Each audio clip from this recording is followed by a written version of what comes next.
কুষ্টিয়া জেলায় ৬ উপজেলার জনসংখ্যা প্রায় ২৪ লাখ। সাহিত্য, ইতিহাস ও ঐতিহ্যের কারণে কুষ্টিয়াকে বলা হয় দেশের সাংস্কৃতিক রাজধানী। আগামী নির্বাচনকে কেন্দ্র করে উত্তপ্ত হয়ে উঠেছে এখানকার ভোটের মাঠ। জেলার ৪টি সংসদীয় আসনে নারী ও পুরুষ ভোটারের সংখ্যা প্রায় সমান। ভোটের সমীকরণ বদলে দেওয়ার ক্ষমতা রয়েছে প্রায় নারীদের হাতেই। তবে ভোটকেন্দ্রিক সহিংসতা ও বিশৃঙ্খলায় নারীদের ভোটে অংশগ্রহণে সবচেয়ে বড় বাধা। নারী ভোটাররা বলছেন, নিরাপদ পরিবেশ না থাকায় ভোট কেন্দ্রে যেতে ভয় পান অনেক নারী। বিভিন্ন প্রতিকূলতা থাকলেও নারীরা চান নারী বান্ধব নেতৃত্ব, যারা কার্যকর ভূমিকা রাখবেন নারীর কর্মসংস্থান সৃষ্টি, সামাজিক ও কর্মক্ষেত্র নিরাপত্তা, ন্যায্য মজুরি এবং নারী শিক্ষার উন্নয়নে।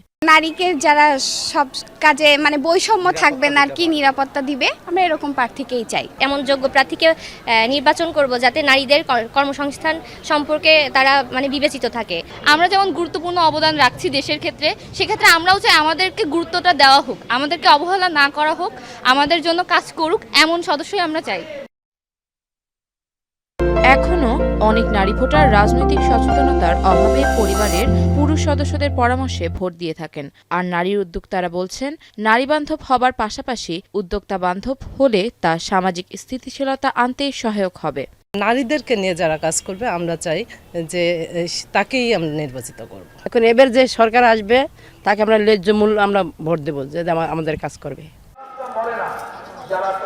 ভোটের মাঠে সংখ্যায় এগিয়ে থেকেও সিদ্ধান্তের কেন্দ্রে যেতে এখনও লড়াই চালিয়ে যাচ্ছেন কুষ্টিয়ার নারীরা।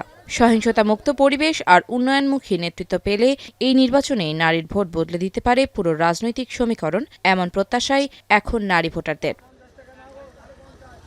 এখন কুষ্টিয়া।